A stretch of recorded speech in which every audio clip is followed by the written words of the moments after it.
அனைவருக்கும்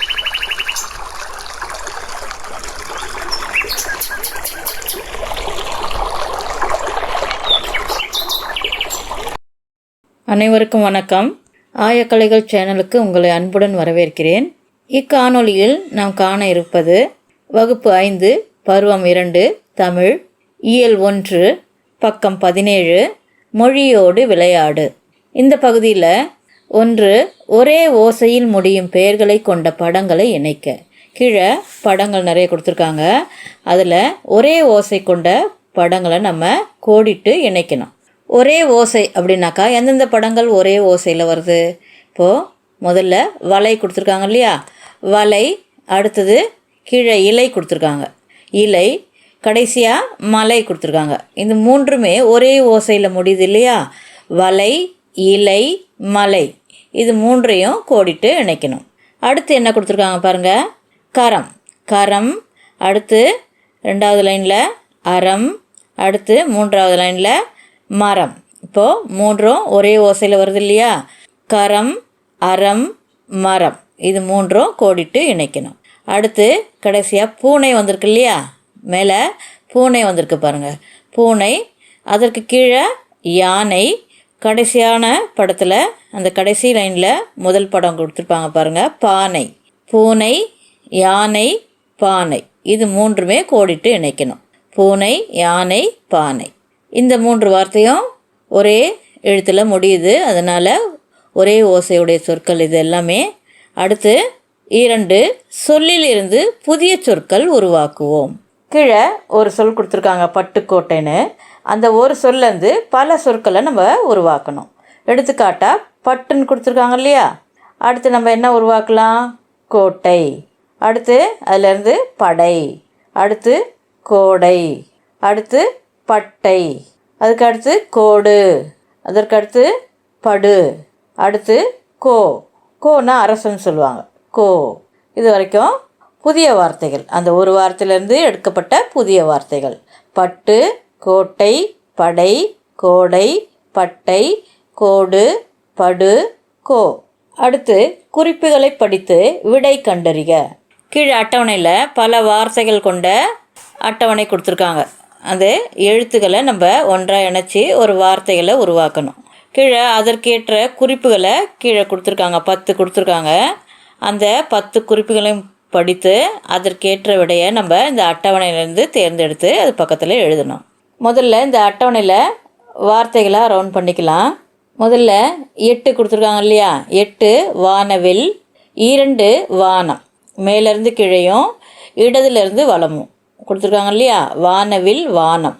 அடுத்து 5 குதிரை கொடுத்துருக்காங்க பாருங்கள், குதிரை. 1 பட்டம் ஏற்கனவே அவங்க கொடுத்துருக்காங்க இல்லையா? அதுலேயே 3வது கப்பல் வரும், 7வது படகு வரும், 10வது வலதுலேருந்து இடதுக்கு வரணும், காலை. வலதுலேருந்து இடதுக்கு வரணும், காலை. அதே போல் 9வது கண்ணாடி. வலதுலேருந்து இடதுக்கு கண்ணாடி வரணும். ரவுண்ட் பண்ணிக்கணும், இது எல்லாமே ரவுண்ட் பண்ணிக்கோங்க. 4வது துடுப்பு, கீழே இருந்து மேலே போடணும், 4வது துடுப்பு. அடுத்து 6 பாருங்கள், விமானம். விமானம் கொடுத்துருக்கு இல்லையா? கீழே குறிப்புகளை படிப்போம், அதற்கேற்ற விடை எடுத்து எழுதலாம். 1 பறக்க விட்டு மகிழ்வோம். எதை பறக்க விட்டு மகிழ்வோம்? பட்டம் இல்லையா? அப்போ பக்கத்தில் பட்டம் பார்த்து மேலே 1ல் கொடுத்துருக்காங்க பட்டம், அந்த பட்டம் இப்போது கீழே எழுதிக்கணும். பறக்க விட்டு மகிழ்வோம், எது? பட்டம். 2 நீல நிறத்தில் காட்சியளிக்கும். நீல நிறத்தில் எது காட்சியளிக்கும்? 2வது இல்லையா? 2 எங்கே கொடுத்துருக்காங்க பாருங்கள், அந்த அட்டவணையில் 2 மேலே கொடுத்துருக்காங்களே, வானம். இடமிருந்து வலமாக கொடுத்துருக்காங்க பாருங்கள், வானம். நீல நிறத்தில் காட்சியளிக்கும் வானம். 3 கடற்பயணத்திற்கு உதவும். எது உதவும் கடற்பயணத்திற்கு? கப்பல். அட்டவணையில் 3ன்னு கொடுத்துருக்கு இல்லையா? அதில் கப்பல் வந்திருக்கு பாருங்க, கீழே இருந்து மேலே போகக்கூடிய வட்டம். அந்த வட்டத்தில் கப்பல் கொடுத்துருக்காங்க. கப்பல் எடுத்து 3வது கடற்பயணத்திற்கு உதவும் கப்பல்னு எழுதிக்கணும். அடுத்து 4th படகு செலுத்த உதவும். படகு செலுத்த எது உதவும்? துடுப்பு. 4 துடுப்பு கொடுத்துருக்காங்க இல்லையா? கீழே இருந்து மேலே, அதில் துடுப்பு இருக்குது பாருங்கள், அதை பார்த்து எழுதிக்கோங்க.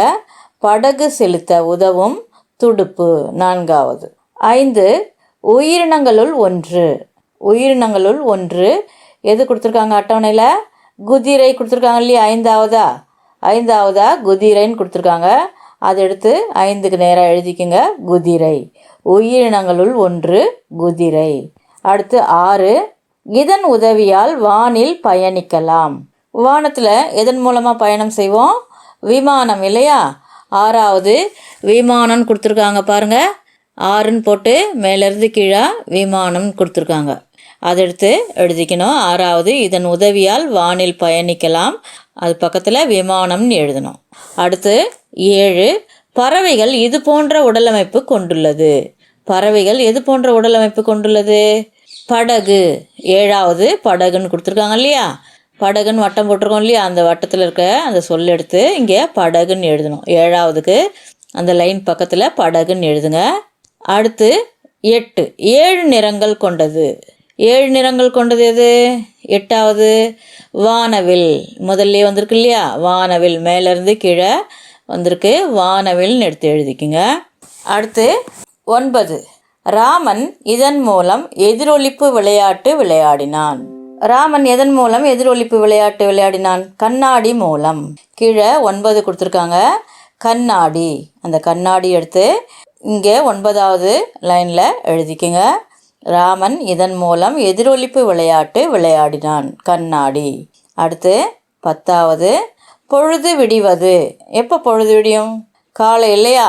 10வது என்ன கொடுத்துருக்காங்க? காலை. வலமிருந்து இடமாக கொடுத்துருக்காங்க இல்லையா?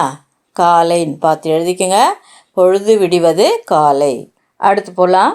4வது பாடப்பகுதியில் சுற்றும் முற்றும் ஓட்டமும் நடையுமாய் என்று சொற்கள் இடம்பெற்றுள்ளன. இவற்றிற்கு இணைச்சொற்கள் என்று பெயர்.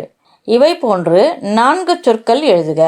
கீழே 4 டேஷ் கொடுத்துருக்காங்க இல்லையா? சுற்றுமுற்றும் ஓட்டமும் நடையுமாய் இது இணைச்சொற்கள். இதே போல் நாமளும் ஒரு 4 இணைச்சொற்களை இந்த டேஷில் எழுதணும். 1 என்ன எழுதலாம்? இரவும் பகலும். ஃபஸ்ட் டேஷில் இரவும் பகலும் எழுதிக்கோங்க. 2ல் கண்ணும் கருத்தும் எழுதிக்கலாமா? கண்ணும் கருத்தும். 3 அங்கும் இங்கும். 3வது டேஷில் அங்கும் இங்கும். 4ல் இன்பம் துன்பம். 4ல் இன்பம் துன்பம். திரும்பவும் சொல்கிறேன். ஃபர்ஸ்ட் ஒன் இரவும் பகலும். 2 கண்ணும் கருத்தும். 3 அங்கும் இங்கும். 4 இன்பம் துன்பம். அடுத்து 5வது ஒரே ஓசையுடைய சொற்களின் பொருள் எழுதுக. இங்கே கீழே கொடுத்துருக்காங்க பாருங்கள். ஃபஸ்ட்டு தேநீர். தேயிலையை கொண்டு கொதிக்க வைத்த நீர் தேநீர். 2வது தேநீர் கொடுத்துருக்காங்க. 2 சுழி நீ கொடுத்துருக்காங்க இல்லையா? தேநீர்னு. தேனும் நீரும் கலந்த நீர் தேநீர். இந்த 2 சொற்களும் ஒரே ஓசையுடைய சொற்கள். அதே மாதிரி 5 சொற்கள் வரைக்கும் கொடுத்துருக்காங்க. 2வது பறவை. பறவை அப்படின்னும் போது அந்த ரா வல்லின ரா வந்திருக்கு இல்லையா? அந்த ராவை கடல்னு சொல்லுவாங்க. அந்த பறவையை கடல்னு சொல்லுவாங்க. அடுத்து ஒரு பறவை கொடுத்துருக்கு பாருங்கள். ஒரே ஓசை 2மே. அந்த பறவை பறக்கும் உயிரினம். பறவை இல்லையா? வானில் பறக்கக்கூடிய பறவையை தான் பறக்கும் உயிரினம்னு சொல்லியிருக்காங்க. பறவை பறக்கும் உயிரினம் எழுதிக்கிங்க. அந்த பறவைக்கு கடல்னு எழுதிக்கணும். இந்த பறவைக்கு பறக்கும் உயிரினம். அடுத்து 3வது கோரல். கோரல்னா என்னென்னா கூறுதல். அடுத்த கோரலுக்கு கொள்ளுதல். கோரல் கூறுதல். அடுத்த கோரல் கொள்ளுதல். அடுத்து 4வது வண்ணம். வண்ணம்க்கு எழுத்து. எழுத்துன்னு அர்த்தம். இன்னொரு வண்ணம் கொடுத்துருக்காங்க. 3 சுழி இன்னு இல்லையா? அது நிறம். வண்ணம் எழுத்து, இன்னொரு வண்ணம் நிறம். அடுத்து 5வது எதிரொலி. எதிரொலி ஓசை, சவுண்டு இல்லையா? சத்தத்தை தான் ஓசைன்னு சொல்கிறோம். அடுத்த எதிரொலி பிரதிபலிப்பு. கண்ணாடி தான் பிரதிபலிக்கும் இல்லையா? நம்ம பார்க்கக்கூடிய உருவத்தையே பிரதிபலிக்கும். அதை எதிரொலி, ஒளி சம்மந்தப்பட்டது. எதிரொலி ஓசை, இன்னொரு எதிரொலி பிரதிபலிப்பு. அடுத்து 6 ஒரு சொல்லை பிரித்து இரு பொருள் எழுதுக. இங்கே எடுத்துக்காட்டாக கொடுத்துருக்காங்க. ஒரு சொல் கொடுத்து இரு பொருள் வந்திருக்கு. பலகை. பலகையை மரப்பலகைன்னு சொல்லியிருக்காங்க. மரப்பலகை. அந்த பலகையை பிரித்து பல கூட்டல் கைன்னு எழுதியிருக்காங்க. அதை பல கைகள். ஒரே சொல்லாக இருக்கும்போது ஒரு அர்த்தமும் 2 சொற்களாக பிரியும் பொழுது வேறு அர்த்தமும் வருது இல்லையா? பலகை மரப்பலகையை குறிக்கும். பல கூட்டல் கைனா பல கைகளை குறிக்கக்கூடியது. அதே மாதிரி 2வது கொடுத்துருக்காங்க அந்தமான். அந்தமான்னா தீவு இல்லையா? டேஷில் தீவுன்னு எழுதிக்குங்க. அடுத்து கீழே அந்தமானை பிரித்து எழுதியிருக்காங்க. அந்த கூட்டல் மான். அந்த கூட்டல் மான்னா விலங்கை சுட்டுவது. ஒரு மானை சுட்டி காட்டுவது, விலங்கை சுட்டுவது. அடுத்து தாமரை. தாமரை என்பது ஒரு மலர். டேஷில் மலர்னு எழுதிக்கணும். அடுத்து தா கூட்டல் மறை. தாவுகின்ற மான். மறைனா மான் அர்த்தம். தா கூட்டல் மறைனா தாவுகின்ற மான், வேறொரு பொருளை கொடுக்கக்கூடியது. அடுத்து 4 பழம்பால். பழம்பாலை பழைய பால்னு சொல்லுவாங்க. பழைய பாலை பழம்பால்னு சொல்கிறது. அடுத்து பழம் கூட்டல் பால். பழமும் பாலும். பழம் கூட்டல் பால்னா பழமும் பாலும். அடுத்து 5 மருந்து கடை. மருந்து கடை என்பது ஒரு மருந்தகத்தை குறிப்பது. மருந்தகம். டேஷில் மருந்தகம்னு எழுதிக்கணும். அடுத்து மருந்து கூட்டல் கடை. மருந்தை கடைவது. மருந்தை கடைந்தெடுப்பது. அதுதான் மருந்தை கடைவதுன்னு சொல்கிறது. திரும்பவும் 2லேருந்து சொல்கிறேன். அந்தமான் தீவு. அந்த கூட்டல் மான் விலங்கை சுட்டுவது. 3வது தாமரை. அது ஒரு மலர். டேஷில் மலர் எழுதிக்குங்க. தா கூட்டல் மறை தாவுகின்ற மான். 4வது பழம்பால். பழம்பால்னா பழைய பால். அடுத்து பழம் கூட்டல் பால் பழமும் பாலும். பழமும் பாலும். 5 மருந்து கடை. மருந்து கடைனா மருந்தகம். அடுத்து மருந்து கூட்டல் கடை மருந்தை கடைவது. மருந்தை கடைவது. உங்கள் நோட் புக்கில் எழுதிக்கங்க. அடுத்த வீடியோவில் பார்ப்போம். நன்றி, வணக்கம்.